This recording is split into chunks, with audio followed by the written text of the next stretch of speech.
that was a bad idea. And it was was. executed worse. But it was still great fun.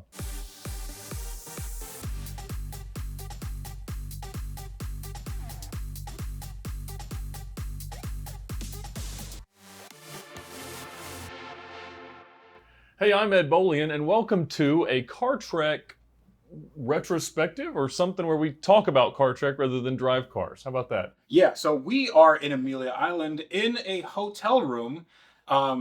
If you didn't realize that already. We moved the beds together, yes. Yeah. We're all just cuddling. We're all staying in one hotel room. Don't read into that. So we want to talk about our best moments, our worst moments, and the stuff you guys might not know.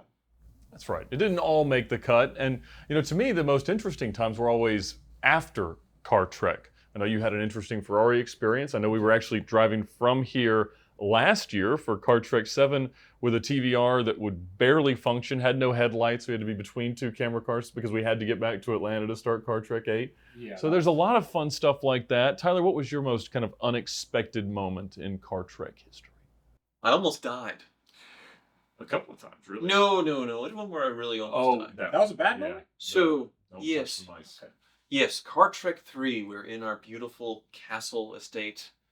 In the wine country of Missouri. Yes. The Springer COVID Castle. Yeah. had shut down everything, so we consolidated to one location as a base of operations for filming. Other than not having internet, which was an issue for some of our crew members that enjoyed swiping and things. Yeah. That's a different story. But it was nice. There were 2 bathrooms for all of us. That was a problem. 13 people. And this castle had 2 rules. Yes. Watch out for the spiders in the picture, and don't touch the taxidermy mice chess set. That Right. was very specific. It was all, Yes. everything out there, that sea turtle head mounted. And Jared, anyway, don't share a bathroom with Jared. But anyway, the story goes, I had to go get a message in a bottle on a raft in the middle of the pond. And someone had placed it out there. I was supposed to go get it. And I forgot to tie up the boat. Obviously, there was somebody out there or someone could have brought me the boat. But I had the bright idea of just swimming back, which I'm wearing a Christmas sweater, all of my clothes. I did take off my shoes. Uh-huh. And normal old younger me, that would have been old younger, but it would have been fine. But clothes. Back in the day, Hoovy. Back in the day. Yeah. It turns out I'm a little out of shape nowadays. So I started to swim. I started to sink. It was so cold that I held my breath for probably the first 30, 45 seconds. And then when I started to breathe, I realized I couldn't breathe. I couldn't float. Uh-huh. I was starting to sink. I was drowning. A bit. I panicked. I'm screaming for help. And then I just snapped myself out of it. I turned over on my back. And I stared up at the stars and thought, you're not going to die. Just catch your breath. Just calm down. And then swam up. And we had no idea how serious you were about it. No, I'm serious. We weren't expecting you to try to We swim did back. not know that was going to happen. So we just said, oh my God, Tyler just went into the water. And then you just started swimming. And I guess you were doing it for a bit. So all the cameras are on us. So we had to react. Yes. But then it's like, hey, we're about to watch this man drown. It almost happened. I was able to get control. But yeah, that was a very scary moment. I don't think of anything else. I mean, Ed, you do things that you're going to probably die every week, so Yeah. I don't take risks really like that. Feel them. So, but we got a lot of comments, people saying that especially the early seasons felt too scripted, and there are obviously outlines of what we hope Car Trek will be in each series, but like the first one for Car Trek 1, we were on our way to Amelia in 2020. All the wives were pregnant. It was a mess of logistics, but we show up at your shop. And everybody's asking Freddie for the script or the plan, the shoot schedule, the shot list. Mm-hmm. And every time, what did you say, Freddie? I said it's all up here. So it's all so The that's camera guys. so that's the professional people that we paid to do this. They really like that we didn't have any of this. But I had like a little I gave you guys printouts of like bullet points that I wanted to do, and then we ended up not using like the majority of it. You would give them to us at 3 or 4 a.m. for the upcoming day to shoot with because you stayed up all night making them. These weren't like you gave them to us a week beforehand. Oh, no. And then in Vegas for Car Trek 2, because the cars broke so often and so unpredictably, every night we had to have a production meeting where we reassembled the storyline and thought, well, we could use this here and this here, because it doesn't just happen. All of the breakdowns happen, Yeah. but it's not something that we could plan for. Well, so it was nice to at least have it at the end of the night, because Car Trek 1, there was no plan, and then in the middle of the day, plans would fall apart, like who was going to appraise our cars. That's when the fuse popped for me on, like, I needed a break. I just went to a Walgreens, popped like 6 Advil, and waited for you guys to figure it out. That was one of the hardest filming days. So, okay. So we recorded 2 episodes in one day for the first Car Trek. We went to the dyno. To get to the dyno, your car already broke down because it had water in the differential. Correct. So you had to put the car on the lift. So we had to do that, shoot, and diagnose it, take the water out of the differential, put oil in it, do the dyno runs. We did 2 runs each, so we had to do banter back and forth, do like intro, outro, where you said something about Adele's Rolling in the Deep that I, to this day, do not understand. You can go to that video. He says this is nonsense. Like, what he says absolutely makes no sense. But then after that, we had to go do the appraisal, which was the next episode, and we thought that we were going to do it at Lamborghini of Palm Beach. That's right. And that was all well and good. We got there to Lamborghini Palm Beach. They said, hey, Mr. Ed Bullion, we'd love to have you and your Car Trek buddies come out and do this. And then you had your depreciated Gallardo, and they were like, hey, we don't want anything bad said about our company because you have the worst example of a car anybody could ever buy. So while everybody was at lunch, they decided we're not going to do this anymore. So we had no place to do an appraisal. So Ed and I decided to just go up the street. I gave up. Yeah, I noped out. No, like we were tired at this point. In the dealership row of West Palm Beach, literally asking every dealership if they would be on camera appraising our cars. We tried the Chevy store because it was for the price of a C8 Corvette, so that felt right. They wouldn't do it. Yeah. We asked another used exotic store, and they had didn't have Rolls Royces. anybody. And Remember? They treated us very poorly. the Brahmin store there.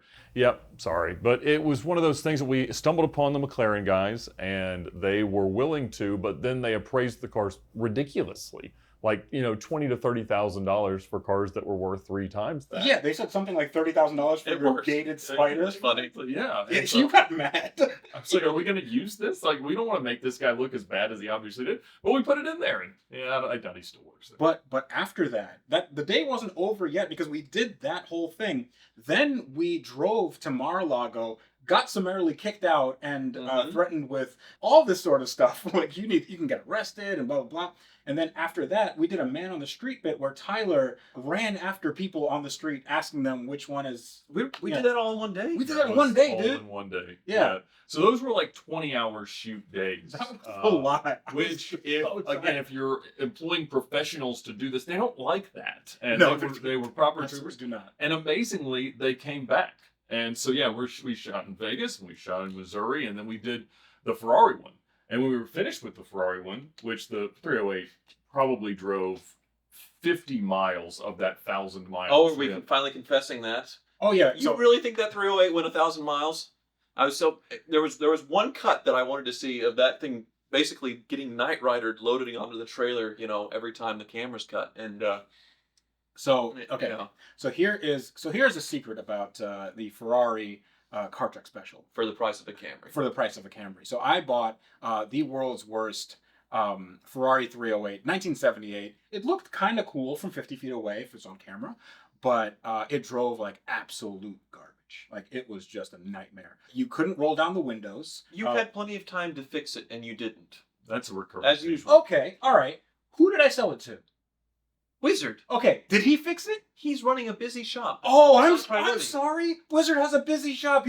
He had time to fix it. He had it for. But if he was getting ready for a Car Trek, then he would would tell us a real argument, by the way. Yeah. So he had it for content. People wanted to see him fix it, right? You slapped a timing belt on it and then slapped it on the rear and sent it. I didn't slap anything 2 days before the trek started when you had months to get it ready. Would you like to know what I did? Okay, I did timing belts. I did gaskets. The surface, the mating surface of the valve covers, they were pitted, so we had to fix those. Okay, you have to put like a ton of RTV in there and then made sure like nothing was leaking because it was leaking like a sieve. Then you have to get those 4 stupid Weber carburetors to actually run right so the car could roll down the street. It ran better when I bought it. Okay. He did send us a Tell video you, when- driving it. Right, yeah. So when I got the car, it didn't run very well.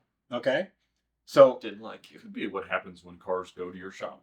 it could be, it could No. be, but it's not. It's not a matter of procrastination. I like that car a lot. I'm glad that you're confessing to this because that's one thing that I was really, this isn't right because you chose to make the cut look like Okay. you actually drove the car. Okay. Heroic shot with no Mhm. doors. Yes. The no doors thing was what, like It was- maybe 5 miles? No.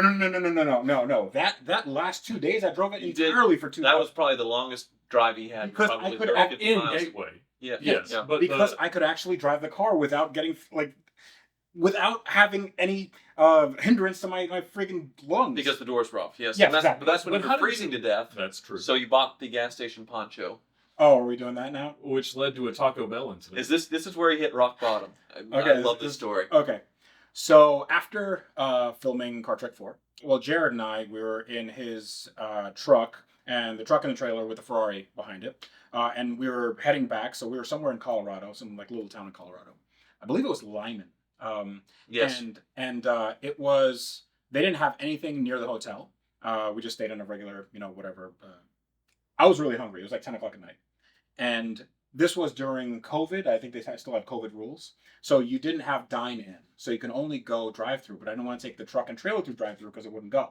So I decided that I would walk through the drive-through. And mind you, this is after filming with the 308. I was very disheveled. I mean, more than I usually. The doors were off, so he had been wind beaten for all day. It pressed up against your head. And Yeah, gave you have this- Gumby hair, yeah, for this sure. weird square hat. You had that gas station poncho. That Yeah, it was I bought a poncho the that good, was bad, and very, the ugly, but it was but very comfortable, homeless. but it looked like a Mexican blanket, and, Yeah. and it was very dirty. I think I had a cow pie, like just I ran over it and it went Oh, all over yeah. my. Oh, that's right. When you hit the Yeah. turd. Yes. Yeah. It So was you very smelled. That Yes. too. So Because in Gateway Canyon, the cattle herds migrate across the roads, yeah. and they don't make it all the way. Yeah, they don't tell you that when you're driving a 308 with no doors on it. So then I had all this, and then I decided to walk through the drive-through, and then they obviously they ignored me. I went to the door, and I can see 3 or 4 employees there working, and I'm like, please. They thought you were a crackhead. They thought I was. I'm like, oh my god, they think I'm homeless. Like, should I explain to them that I have a Ferrari? Just 100 feet back. Yeah, I'm sure I rejected by Taco Bell for being a bacon. But then I went to McDonald's and they took my business. They said, "How can I help you, sir?" So that is customer service, my friends. Eating great, even late. Okay, so if you're gonna say shenanigans on me and the 308, Mhm. can we all agree that it was shenanigans for the pricing, the rules on pricing for the C8 Corvette? You mean The very first one, yes. So we're going through all the shenanigans then. Oh, Yes. goodness. Yeah, no, the very first So one. you're talking about your V12 Vanquish. Yes, it was 69 grand. There's no one on this planet that can get a C8 Corvette for 69 grand. Yeah, well, whoever would have thought. Yes. Well, Me, obviously. the rules that we had set, The base price. which I abided by. hmm which you did not in 4. Absolutely not. Well, I spent a lot of money making it run, but I did pay $59.99 or whatever for it. But and in Car Trek 4, obviously I overspent, but we had to have a modern car, and it couldn't be a 360 because y'all don't click on thumbnails that don't have newish cars. A 456 and a ratty 308 Yeah. wasn't exactly going And to Car Trek 1 had a 360. Exactly. And so I couldn't do a 360. I tried some really, really bad 100,000+ mile 430s, but I just couldn't get them bought. And so the original plan was actually to structure a lease cheaper than a Camry lease payment. Yeah, I remember And that. Yeah. you do like an FF, but then those started to skyrocket in value. And so getting rid of the Diablo Roadster and trading it for what became the not $80,000, $599. This is what poor people think rich people do all day. No, I didn't spend as much as you thought I did on my Ferrari. Excuse me, my But Ferrari is a lease. But Car Trek 4, I think, was my favorite. I mean, it was sort of all of the elements of a perfect Car Trek premise. You had Ferraris for the price of a Camry-ish, the 1,000-mile road trip to the greatest road in America, maybe the world. It was amazing. And we had the cannonball thing that you really liked. Yeah, we drove a long way. Some of us. You were. Movies. So, I mean, Oh, yeah, Car Trek 1 and 2, every day sort of felt like bottom. We were just sort of surviving. It came out well. It was 130 degrees, remember? Yeah. Three's where I sort of hit bottom. 4 is well. 4 4 you hit bottom. Yes. So what's your bottom then? Of I mean, 7. 7. The TVR. Oh. That car, as much as it was the perfect car for that show, I have never made it somewhere in a less reliable car. I mean, it did everything wrong constantly. I mean, remember when we were done, we had actually shot what would become the intro scene for 8 at the Star Trek set, but we had to get back to Atlanta to do the gas guzzlers because in 2022 we shot 2 times. We shot 2 premises in each time. So this was the spring one. So we shot the imports going to Amelia, then we shot the intro to 8, and then we had to drive back to Atlanta. That sounds so exhausting. At night, and the TVR headlights only worked about 10% of the time.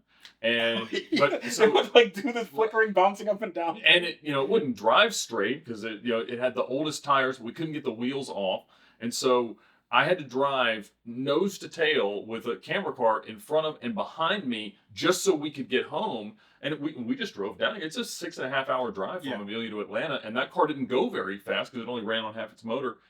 Yeah, that would have been certainly the most miserable. Well, there was the Rover. Oh, the Rover. The Rover in the dust. TVR was probably worse than Rover. Rover in the dust, and then the Aston in the desert, 130 degrees with the no AC. Yeah, no AC on the hottest day ever recorded on Earth.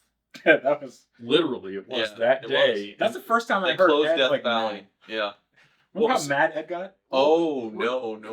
We were driving around the Red Rocks trying to film like our outro thoughts on all this stuff, and you have to have the windows up, and I mean there was no air conditioning on it, so it's 120 odd degrees, probably 150 in this car, and I'm trying to talk, and everybody keeps coming on the radios, and I had to explain to them why that was undesirable.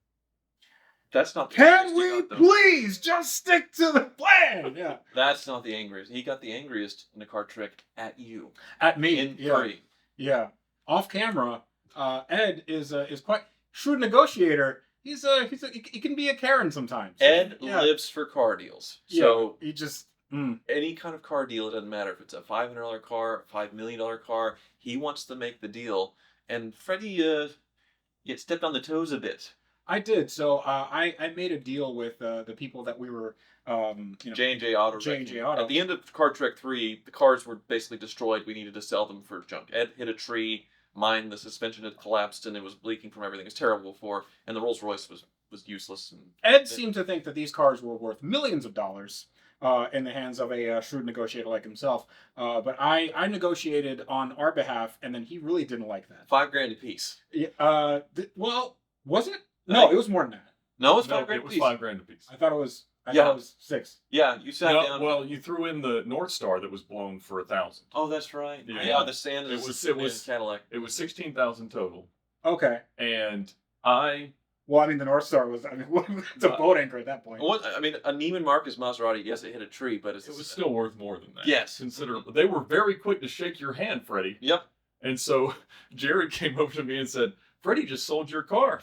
And he said, well, the title's in my backpack, so I don't think that's true.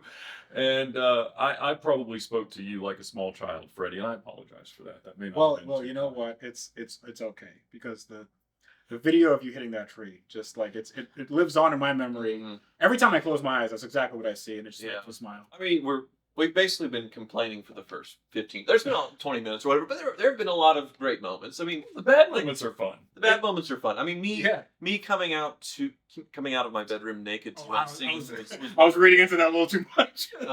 that was a very cherished moment for me, most certainly. Mm-hmm. Where we were singing to you, the caroling. Yeah. Okay. I like. There were a lot of moments in 3 that were just chasing those birds off. You driving into the lake, Vince in the armor. We made a really haggard obstacle course. You remember that? Setting it up and talking it all out. Setting up the obstacle course was such a nightmare because it was windy. We had no idea what this would look like. And then we just bought a bunch of like Party City Christmas inflatables. Things, but it was like October. Right. So and in your head it's going to look like you're crashing through Disney World. And in fact, it looked like Trailer Park Christmas. And It was like the saddest Christmas ever. But I'm supposed to hit, was it Santa? Who was I? What The was Grinch. I? The Grinch. Grinch. I was supposed to hit the Grinch, and he wouldn't stay up because of the wind, and somebody kept adding more rocks. And then the rocks turned into big boulder-ish things. Yeah. And so when I finally got to, I mean, it was... There's a thud. the noise Yep. of you running over those rocks in the Grinch was it hurt me as much as watching you drink that milk. Oh yeah. And the cookies. Oh, the cookies. Yeah, that was a bad idea, and it was executed worse, but it was still great fun. And yeah, I did crash into a tree a little bit, but that was only because I'd broken the radiator and I couldn't drive the car for more than 30 seconds at a time. Well, here's the thing. That car made it all the way to St. St. Louis. all the way to St. Louis. By the way, guys, What are they gonna do? Shoot us? where we left the presents in St. Louis, it was that the oldest church or something? So it was a pretty church. They didn't answer my phone calls. Okay. Yeah, don't Google for advice on anything. Please don't, because Yeah. where we went is a place where when we got there, the security guard that was patrolling the area said, "You need to leave because what is it, like you don't have enough soul?" Is that what he said? I think it was that. Yeah. We were to read between those lines, and we didn't fast enough, and then he left. And then a guy came up, was filming us, and he's like, "I'm just getting ready for when you all get shot." He said exactly that. Mhm. He said, Yeah. and we were like, "They're not going to shoot us," and he's like, No, I believe the term that Ed said is, "What are they going to do? Shoot us?" It was in a very rough area of St. Louis, the First Baptist Church of St. Louis, and the final shot is us walking down the road with our Gas cans. water cans, or for the "You have Oh, water cans, to yeah. fill the radiator back up." and it ends with, well, you couldn't hear it, but we heard pop, pop, pop, pop, pop. So in an adjacent parking lot, not far away. blocks away, and that was definitely the last shot of the day. We were done. Yeah. So the answer to what are they going to do? Shoot us? Yes. There was That's exactly what they're there going was to a do. shooting going on somewhere. Yeah. You know. Yeah. It's somewhere every Friday day. and Tuesday. Yeah. We So talked about 3 a lot. That's The first 3 were the most dramatic. And 4 certainly was the biggest in terms of magnitude. we Boy, got was- stuck on a mountain on 6th. Oh, that was dangerous. That was really dangerous. Y'all told me that. I felt fine in the Cayenne. Are you nuts? Okay. So I'm going to set the stage here. We have 3 cars. 2 cars were actually made for some off-roading. My car had some highway tires on it. Which, And- once again, you did not prepare for school. You could have been ready if you'd spent more than a day preparing for the car trek. You could have had a decent off-roader. Okay. So here's how we do storytelling, Tyler. Okay. You need an underdog. And the underdog has to have something that people can look to and say, "Wow, I didn't think he would make it that far." That's great if it was intentional and calculated, but no, it's just you procrastinating and car treks There tomorrow. was- I there were- can't get tires. I'll there- just send it. There Okay, were let's no go. tires available. There were No. no tires available. We found tires. Come forcers. We found tires. We had tires available that day. We Yeah. just couldn't find a way to write it into the script. I mean, no one can shoot themselves in the foot and yell, "I've been shot," like you can, Freddie. Well, guess what? That still got 1.2 million views. So I feel Thank like you for that. I feel like we're okay there. But anyway, we're going up this I mountain. can't do this. Yeah, I can't do. I can't. I also can't do it. Yeah, none of us can do this. So we're going up this mountain. It's like 14,000 feet, or like 13,500 or whatever. And it starts snowing halfway up. Yes. And A fair bit. yeah. And from what some people in the comments, they're like, "Oh, that's a regular day in Detroit." Here's the thing: if it snows in Detroit, you don't fall off a mountain. So Yeah, it's not this or yeah. So we're going up. None of us know where we're. I mean, Tyler has been up there, but when there's no snow, and then in like an hour, it just like total whiteout. You couldn't see past the next ridge. So then. We're getting into trouble with you in your Jeep with your all-terrain tires. You couldn't go any further. You were right behind them, and then you had to back up. You couldn't see anything. And me, I'm there with like my mall crawler tires, and I'm like, guys, I think I'm gonna die. So yeah, I think the Wrangler just being lighter, it couldn't dig in as much. If I aired down some more, it would have been okay. Your rig was so heavy that you probably felt, and you don't have the filter to know I'm going to die thing. With your Yeah, brain. but y'all told me that I was going to die, and I suppose I And- believe you. You just slid in reverse down the mountain in a Montero. yes, yeah, that was fun. That was really Jared fun. chased that drone through the snow with a t-shirt Oh on. yes, Yeah. his drone crashed. Jared refuses to wear anything but t-shirts, and it's blizzarding. And It was, yeah, he legitimate. walked like, off into the whiteout, where 30,000 feet. we may never see him again. Like he is gone. Like Jared's dead. I don't know. And It's like he finds it. He emerges so triumphant, and he's not even remotely cold. It's And something. and He I've got got frost Fakara. on his No. arm. Yeah. Oh yeah, it was a thing, and we had no way to use the scene without an ending. But everybody had abandoned all planning, and so Fakara was riding with me, not appearing out of this abandoned cabin at the top of a mountain. So we had to invent the scene in the middle of like, oh yeah, y'all drove past me like 30 minutes ago. I was wondering when you come back. So when that happened, I was so frazzled by my truck sliding down that you trying to do a bit that got me like legitimately angry. He's like, "Oh, a wild John Fakar appeared." I'm like, I'm done. I'm done. I can't. Do You this wanted to anymore. get down the mountain. Yeah, you can't do this. I can't do this anymore, guys. It's a go-to phrase. Yeah. But then we get down to the bottom of the mountain, totally safely. No one died. No one starved. No one died of dysentery. And we get in a massive argument. Because, we kind of have to think about who's going to win Kart Trek, because Tyler's the one that actually cares. I only care about having the most fun. You like to win, but you sabotage yourself, so that's never possible. But I care But Tyler can't win all of them. And so we had no real basis based on the number of challenges that we had done as to who would win. So it had to become totally subjective. Everybody was out of patience, and we just left it to John, like, you need to decide who actually won. And he had only been there for 2 days. So it didn't make any sense whatsoever. No, not at all. I mean, especially because we had 3 sets of cars. Right. That is not to mention the fact that we had the terrible sedans, the Tesla dying, breaking down, the Tina, the Porsche, you cheating with your Supra. How dare you? It was pretty cheating. Yeah, I know. Never, cheating. never do I cheat. Okay? Bend the rules slightly, maybe. Okay? But it's within the spirit or the letter. I don't know which one. But it's within one of those. If it doesn't fit one, it fits the other. So, favorite moment of Kart Trek? I got to drive a $20 million. Oh, yeah, the F1, that was Yeah. absolutely incredible. And For then I got sure. to race a fighter jet at the end of that one. That was really, and the Dream Car series, that was Ed highlights right there. Yeah, definitely. Well, for you, it would be the Star Trek. Yep. Right? Yeah. Faux show. Oh, yeah. That was Kid in the Candy Store. They recreated the set so perfectly. Mhm. And I was sort of in awe, so I was a little, quiet, just because it felt like I'd just gone to church or something. It was Mhm. great. Yeah. I think my favorite is I was driving the V12 Vantage S, and we're doing just like the regular drone shots across the bridge, and the car. It just felt like we were making Top Gear. Like it felt really Yes. good. It felt like, hey, we're making something really cool. And the car was performing well. It sounded great, and that was before like people knew who we were, but we like kind of flew under the radar a little bit, and like Yeah. we're making this cool thing. And I think that first Car Trek coming out, and of course the timing was perfect because of COVID and the reception that it got and the views that it got. It was so rewarding because, yeah. Finally, it could have easily gone the other way and like, Oh, what is yeah. this stupid thing? Mhm. How dare you? And And it that seems was like very satisfying. every day of that, it felt like we were going to break a car in such a way that we couldn't make it. That's why we had to buy a backup car for 2. Mm-hmm. I mean, because your car barely made the start.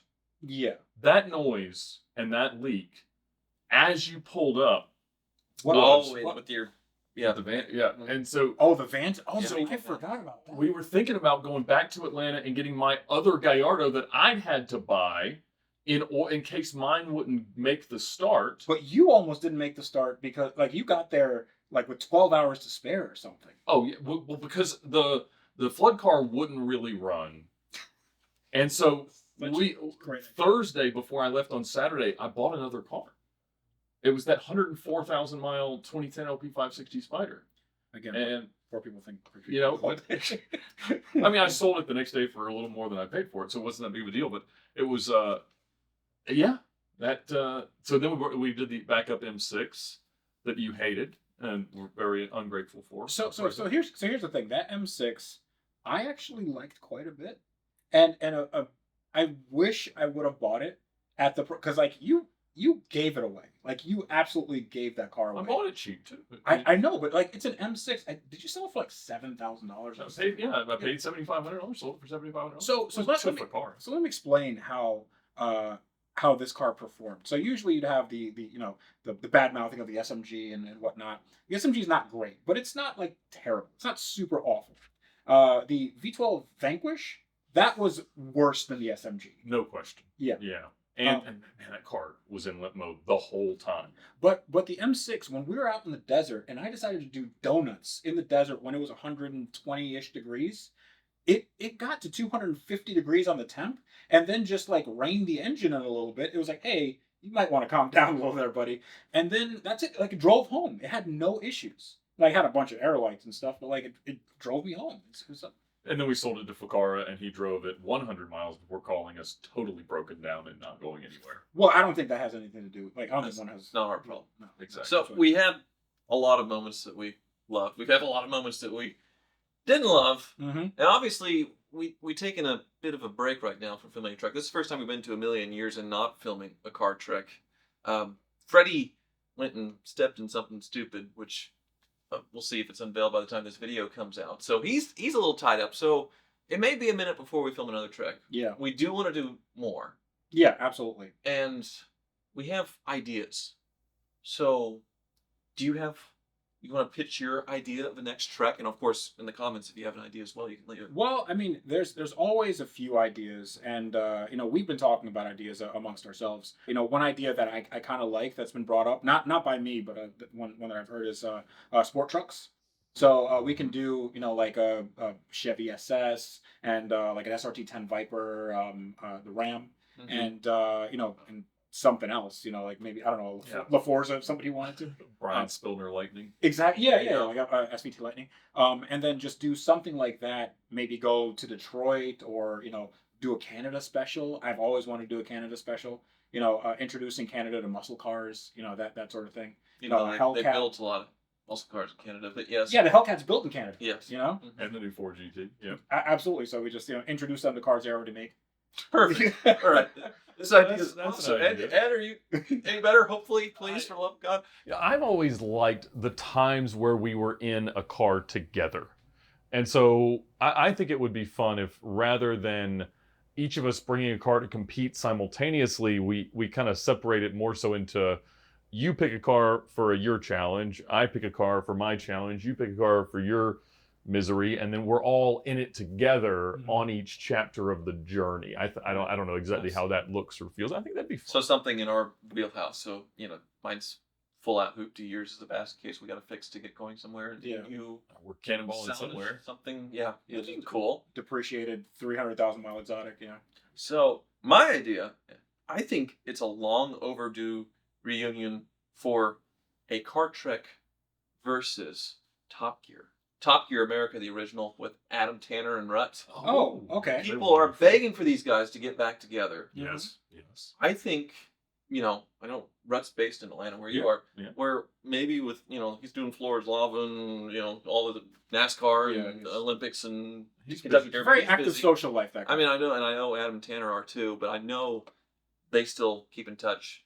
And maybe, Car Trek versus Top Gear America reunion challenge. Mm-hmm. It'd be kind of fun for a day on a track, something we put together. Absolutely. Yeah, we would pick the cars for them, though. Exactly. Yeah, no, we'd have to. Yeah. Well, it has been an amazing 3 years and 10 amazing car treks, and I'm grateful for the opportunity to have done it alongside you guys. Grateful for your friendship, and glad we got to do it. Yeah. It was nice, Ed. Let's never do that again. Got a present for you. Well, thank you. What is that? It's a shell. It's a seashell? It's a zebra eyeball seashell. Tyler, that looks like a butthole. And of course, we, oh man, wow. Well, and on that note, we couldn't make this possible without our sponsors, Auto Tempest and the Ticket Clinic. If you get a ticket, no matter where it happens, it's more important than ever to fight every one. You'll be facing points on your license, risks of suspension, risks of jail time, costly insurance premium increases, and things like that. But we hope that you'll use the Ticket Clinic to fight your next ticket. They just finished successfully fighting one of mine, and they did a great job with that. So, why don't you tell them about Auto Tempest? So, Auto Tempest is a site where you can get all the major car So, see, this is what happens when you do things like That's it's like The best way to search for a used car online because it combines all the major listing sites into one search. And you can specialize on color any way you want. I use it all the time to shop for cars. It's just an easy way to do it. You I think we all do. Say, Yeah. They're the best. Yes, they've been through all 10. Yeah. So thank you, Auto Tempest. Thank you, Ticket Clinic. And most of all, thank you to everybody who has watched Car Trek and allows us to have these amazing adventures. Have a great night. No one should do a private party car deal without Caramel. During a car transaction, you've got a car, a title, and some money that's going to be changing hands, and I always tell everybody that neither side gets to have all three. But Caramel solves all of that because they verify the identities of both parties, they safely and securely connect to each side's bank account to manage the transfer of money, and they process your title and do all the DMV paperwork no matter what state the buyer or the seller are in. And for a limited time, Caramel is free to both buyers and sellers. They do allow you to add transportation and warranty products and things like that as you close your deal. So check them out now at drivecaramel.com or at the link in the description below.